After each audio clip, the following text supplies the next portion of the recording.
as we join you from FedEx Field here in Landover, Maryland. Coming up, we've got a good matchup on tap between the Houston Texans and the Washington Redskins. This will be fielded on the back line of the end zone. So offensively, the first series getting ready to come up for the Houston Texans. And Brock Osweiler, you look at what he did last year, Charles, 15 touchdowns, 16 interceptions. So much talk about the quarterback position in Houston. What does he need to do to solidify that spot going forward? I think he's got to make plays that are not scripted by the head coach, Bill O'Brien, meaning, yeah, you can draw it up and this is how it's supposed to look, but will he make that play downfield that hurts the other team? And Bill O'Brien is not game planning around his quarterback. He wants his quarterback to be the focal point, make those throws, hit DeAndre Hopkins, make a big play. And if they're able to do that, if Brock Osweiler is able to do that, he'll take firm control of that offense. Osweiler. Fuller brings it in over the middle. It goes as a gain of 8, and it moves the chains.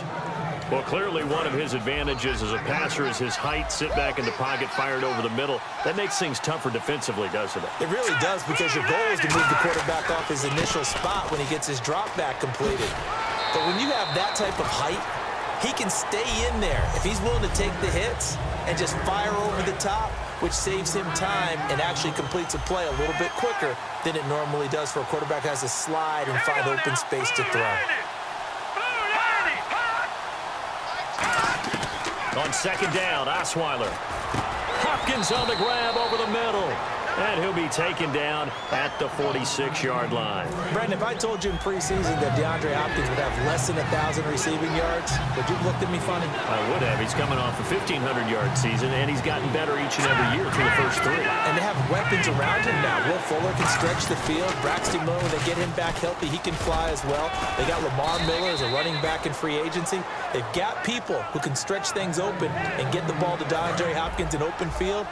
But he had a connection that wasn't very good with his quarterbacks this season. And by the way, Charles, touchdown production dropped big time too. 11 last season, 4 this year. They keep it with Miller on first down. Looking for a crease, can't find one. Stopped at the line of scrimmage. Credit him with a 1-yard gain there to make it 2nd and 9. And here comes play number 6 on this drive. Now that's the type of play that'll fire up the defense. Hold them to 1 yard on a first down run. It'll be interesting to see if the offense decides to press the run at all, or if they'll abandon it now after gaining only 1 on that play. Oh, and a bad throw there. It's intercepted. Picked off by Dante Whitner.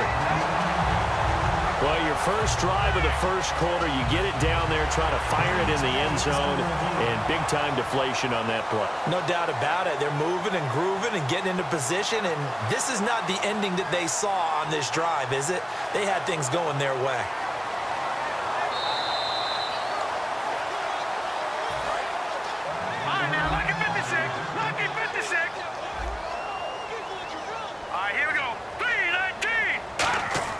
Following the interception, Cousins over the middle to Garcon. 12 yards there as they move the chains. When you see zone defense and you know you've got a drag route on as your primary call, you've got to be really careful as a passer about how far you let your guy go, because he might wander into some tough coverage. And it pops free. The collision there jarred the ball loose and brings up 2nd down. We know it's not an easy job to go out and catch passes when people are trying to tackle you and knock the ball away. But the bottom line is, that's a pass he's got to have and a pass he should have caught. On 2nd down, Cousins again. And Reed with it over the middle.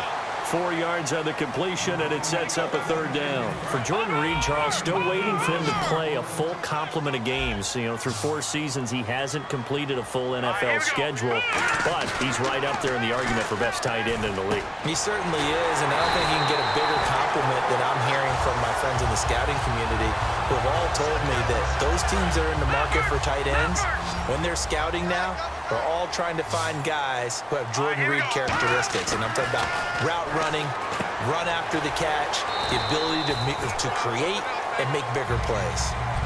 Back live, Charles Davis to my right. I'm Brandon Gaudin. It's Redskin football to begin quarter number 2. And they'll come up looking to keep this drive moving. Let's go! Play action now. Cousins. And he's got his man in stride, complete. And he's going to get this inside the 30. That one goes for 13 yards, and it moves the sticks. And now the passing game here in the second quarter starting to heat up a little bit. Don't you feel the rhythm starting to happen, right? You see it. Now the confidence is starting to rise. I think now's a play caller. Because that has happened, you lean on it a little bit more. You don't go totally away from running the football, but you do say, guess what? We can throw it. We can throw it well with a whole lot of confidence. Cousins again. And Davis has it over the middle. And down inside the 15, shy of the 10. It's a gain of 11 yards that time, and it produces a new set of downs. When you execute a drag or a crossing route really well and give them a chance to let it develop a little bit, you can gain some significant yardage hitting your tight end on that one. That's going to be caught at the 10-yard line. A gain of 6 there on first.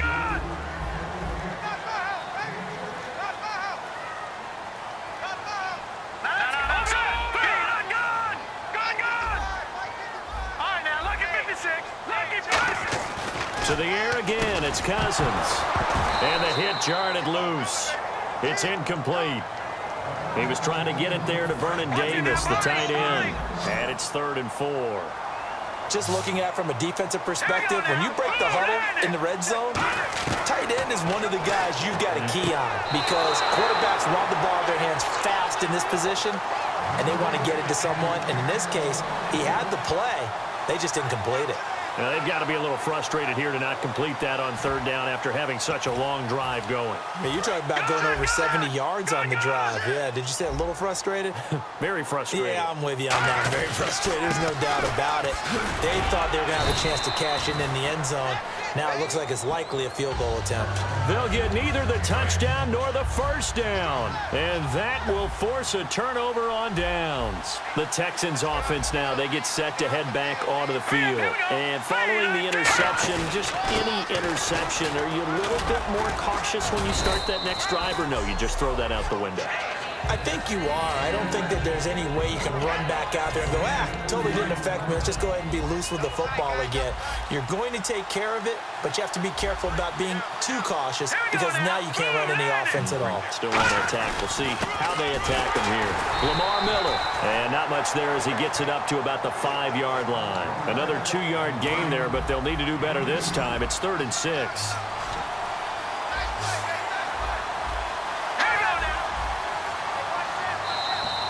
2 minutes remain in a scoreless first half. Back to FedEx Field following this short break. So the Redskins have an extra man in the secondary here on 3rd. Now Osweiler down around his goal line. The catch made by Miller. And he will have a first down at about the 21-yard line. First down and 10 now for the offensive group. And that's one of his advantages of a passer, is now with his height, setting back there in the pocket, firing it over the middle, he can really see everything clearly. It is, and I know that other quarterbacks get it done different ways, all right? You don't have to be his height to make a great play, but what he does is he takes away having to make those slide steps in the pocket to find angles to throw the ball through. He just throws right over the top of it because he can see everything, and sometimes that saves time and gets the ball to a receiver quicker. The Pro Bowler DeAndre Hopkins, the intended receiver.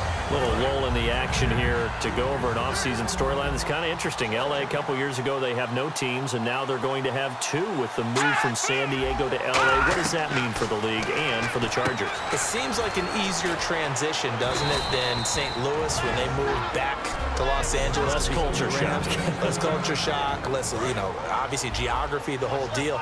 But it's a transition that still is not going to be easy. Remember, they're going to go play in a soccer stadium, essentially, for at least the first couple of years before they share a stadium with the Rams. So that changes things. Obviously, trying to create an identity in the market they haven't been in a long time. They began as the Los Angeles Chargers, but only played 1 season as such.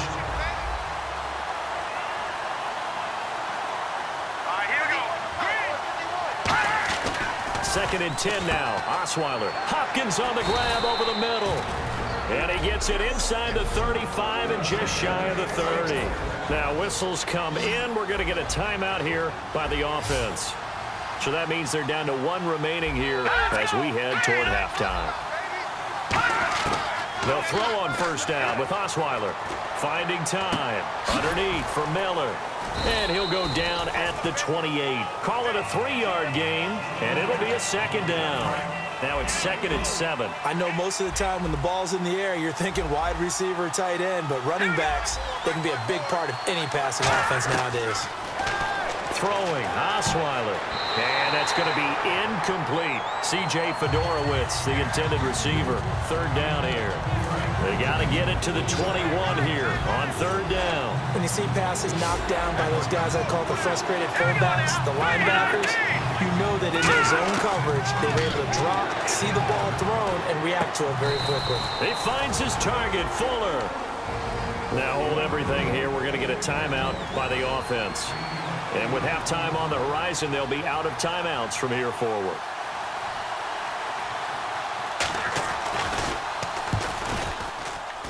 And the 10-year vet knocks it through the goalpost. And it's now 3-0 Texans. So they kick it through to take the lead. There is a little bit of time left, though, here in the second quarter. And while they're concerned about not giving up a big return or giving up points themselves going into the half, how good do they feel, though, putting points on the board themselves right near the end of the first half?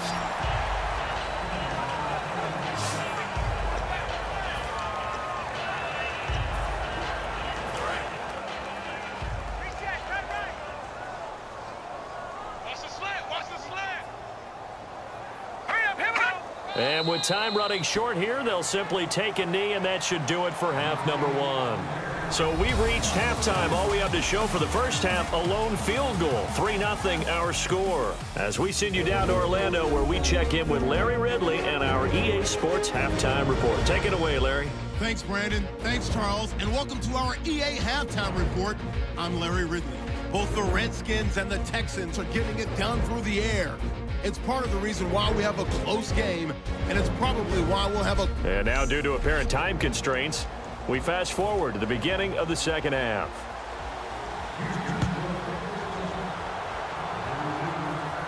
That's fielded in the end zone.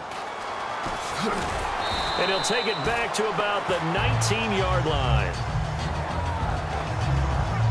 And heading back onto the field now, the Texans defense. And a big reason why this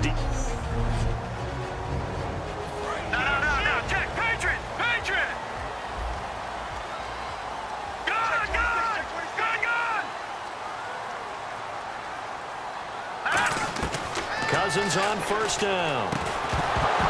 He couldn't quite hold it. Got hit. Ball pops out. Incomplete. That incompletion, Charles, gives me a chance to put you on the clock real quick. NFC teams last year that did not make the playoffs that might make a push this coming year. Well, 3 that come to mind right away that we thought were going to be in 2016. Minnesota, remember the start they got off to before that didn't work out so well for them. Arizona, we thought they were a lock to be in the playoffs. In fact, many of us called them Super Bowl contenders. And Carolina, the defending NFC champs going into last season, they didn't make it. So I think that all 3 could return to former glory. I'm going to give you one way off the pace here. You ready? Let's go. The Los Angeles Rams. Ooh. They get a young quarterback going, and that defense continues to live up to expectations. They can make a real strong push in the West. They've got the D. You're right. They just need the O. Now a play fake here on first down. Throwing for his running back, and he's got him complete. It's a gain of 5 on the play, and that'll make it second down. So many times you hear today's NFL described as a space game. Get your best players into space with the football in their hands. That's why sometimes you just swing it out to your runner, get him out in the flat, and let him have a chance to make people miss an open field. And he'll be taken down, but not before he gets into enemy territory. And they're going to speed things up here. Here's Cousins. This one caught by Crowder. 5 yards on the catch there, brings up second down. And here comes play number 6 on this drive. Cousins again. And he whips that one incomplete there.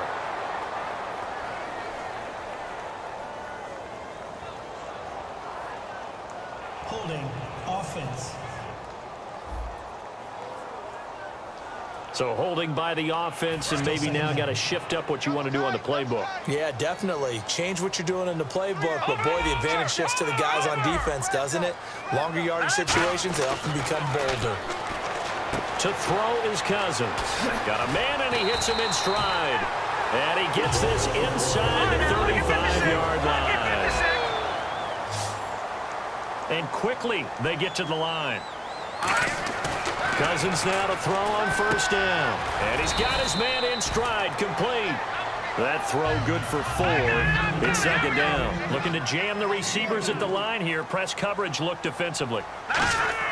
They'll throw again. Cousins. Got a man, and he hits him in stride. And he'll be brought down at the 21, just shy of the 20 in the red zone. And coaches always harp on the quarterback reading the defense and getting it to the open man.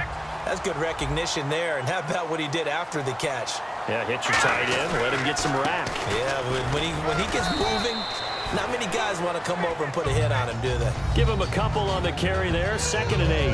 That's a good play by the guys on the defensive side of the ball. Held him to a gain of 2. And that changes the playbook a little bit now for the guy calling plays. 2nd and 8. Now he's got to probably think about going to the air instead of maybe staying with the ground game. To throw, Cousins. On the catch, it's Crowder. And he gets it inside the 10 to the 9. It's a 10-yard gain there, and it sets him up now 1st and goal. And a really long drive here, and it goes on and on. Love the call by the offensive coordinator, recognizing the situation very well, calling for the play-action pass, and completing it.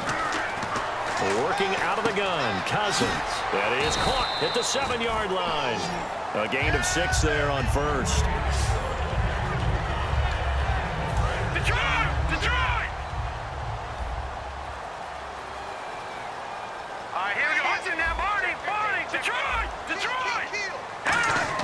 Now a 2nd down throw for Cousins. And incomplete there. A nice hit. Jars the ball free and brings up 3rd down. I know tight ends love this route because a lot of times they'll fake a block first and get a little bit of space and then come across the middle because in their mind, they're thinking catch the ball and then drop the hammer on the little guys in the secondary. Unable to drop the hammer, he just dropped the pass. 2 yards is all they'll get on the completion. It's 4th down. So now on 4th down, the Redskins will hand things over to their kicker, Dustin Hopkins. From the right hash in a bit of a tight angle. And Hopkins' kick is good. And that will tie us at 3-3. So a 15-play drive. Can't believe that only resulted in 3, but it did. That is somewhat amazing, isn't it? When you hold the ball that long, run offense that well, yet only put 3 points on the board, it has to be a little bit of a disappointment, doesn't it? Has to. Back now at FedEx Field. It's been a tight, low-scoring affair thus far. 3-3 is our score heading into the 4th.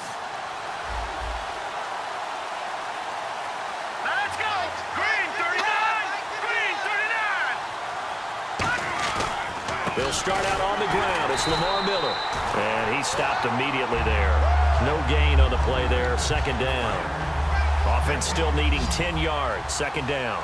And this defense continues to give them fits. They just can't get really anything going on the ground, can they? I love the theme that you just brought up. This defense has been tough all game long against the run. We just saw another example of it there. Give them 11 yards that time and a new set of downs. What's fun to watch is these college receivers transitioning into the NFL and how they grow as route runners. Because a lot of times now in the college game, the spread offenses, there aren't that many routes that they're actually running. Most of the time, they're just trying to find open space and present themselves to the quarterback as easy targets. But in the NFL, you've got to run the entire route tree, and you've got to run it well if you expect to get open. It looked like they had something there, but I think that he was thinking about running with the football before he actually hauled it in, and that led to a big drop. Osweiler underneath for Miller. And he's brought down. A nice little juke move that preceded it, but not much thereafter. Everyone's got to be able to catch the football. Doesn't matter what position you play, but if you're on offense, be aware a ball may come your way. On 3rd down, Osweiler. Now they go screen. It's complete. And he's got the 1st down yardage there as he takes it just across midfield. A nice pickup there of 11 yards, and it'll move the sticks. So here we go, 1st and 10 now. Let's give a little credit there. The offensive play caller sensed that the screen pass was available.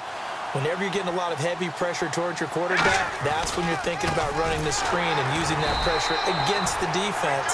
And it worked very well there for a first down. That's going to go as a loss of 4, and it'll be second down. Brandon, that play ended so fast, it's almost as if the quarterback handed it to the runner, and the tackler was there right away for a loss of yardage. On second down, here's Miller. And his rough afternoon continues. He's going nowhere again. Calling no gain there, and it brings forth a 3rd and long. And it looks like we've got a dime set here defensively. 6 DBs in the game. From the shotgun, Osweiler. Surveying the field. To the sideline, and a nice catch there. Made sure the feet were inbounds, and they were. So it's Texans football as we welcome you back. And they're looking at 4th down now in this tie ball game. This is away, but boy, headed straight for the sidelines. And no return possible here as they angle this one out of bounds. Out comes Washington's offense as they get set to take over here. And last time they got 3 points, but it was a chip shot field goal. And when you go to the sideline after a chip shot field goal, maybe the offense not too happy. It's a balancing act, isn't it? Because you're exactly right. They're none too pleased. Jordan Reed. Touchdown, Washington. Jordan Reed, 73 yards. And the Redskins have taken the lead. And there's the go-ahead touchdown, and so likely will kick an extra point. But to me, I'm looking forward. Special teams now with your kickoff, and then your defense, that's where the pressure shifts. Yeah, because there's plenty of time left on that clock. Anytime you're over a minute in the NFL, there's a chance. This will be fielded on the back line of the end zone. And from back there, a wise move. He'll just sit on this one, and it'll come out to the 25. And now out comes Houston. And a tight game after punting last time. See if they can get something going on this drive. As they head to the field now, with the game this close, you've got to feel there's a sense of urgency for them going on offense right now. But they have to do it without letting panic creep in and affect their play. They're going to hurry back to the line now.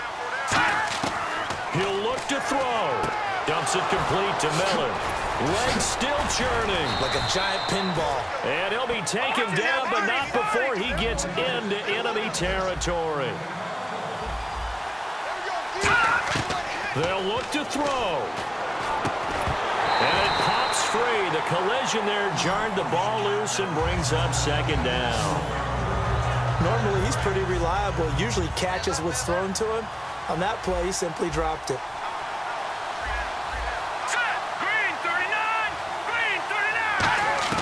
Back to throw. Fuller brings it in over the middle. Now whistles come in. We're going to get a timeout here by the offense. It's just their first. They've got 2 more to use here in the final stages. Back to throw. And, a crusher there as it's intercepted.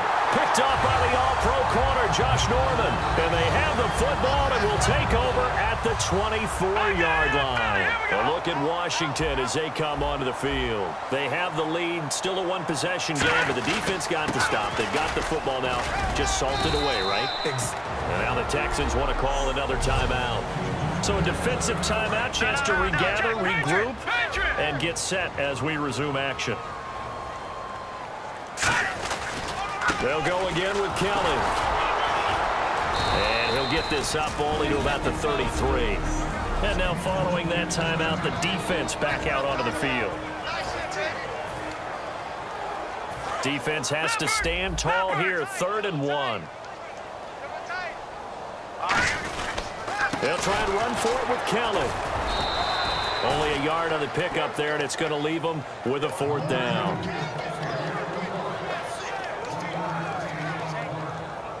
Here's Tressway now as he's on to punt for the first time this afternoon.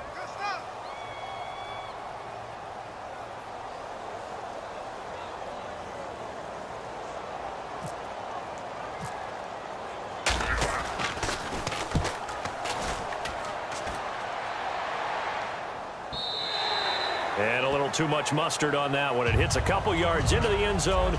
A missed opportunity there maybe to pin them back. And now out comes Houston. Critical condition here, obviously. Got to hope to get something quick right and then maybe take that shot deep.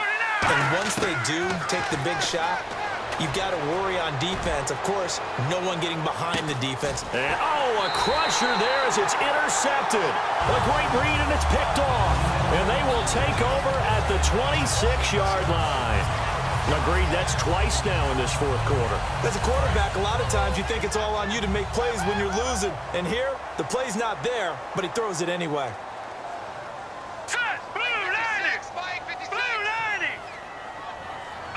Cousins just going to take this one down to a knee and end it.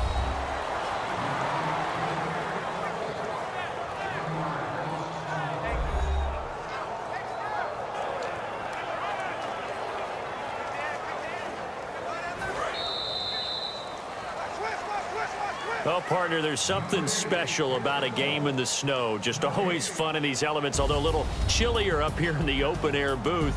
The only thing that's not fun is that we got the mid-game notification that our flight was canceled tonight, but we'll deal with that later. It was really a fun game to watch, though. It was, and there is something special about games played in the snow because the element of surprise really kicks in. You don't know how they're going to handle the ball, if someone's going to make a dramatic play just out of nowhere, and all of a sudden it just changes the course of things.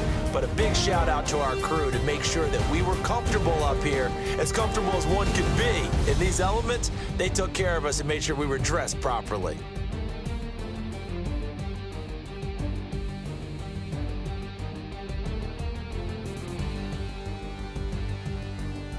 So that'll do it for my partner, Charles Davis, and the best darn crew in the industry. I'm Brandon Gaudin. This has been a presentation of the NFL on EA Sports. It's a win for the Redskins as we say so long from FedEx Field.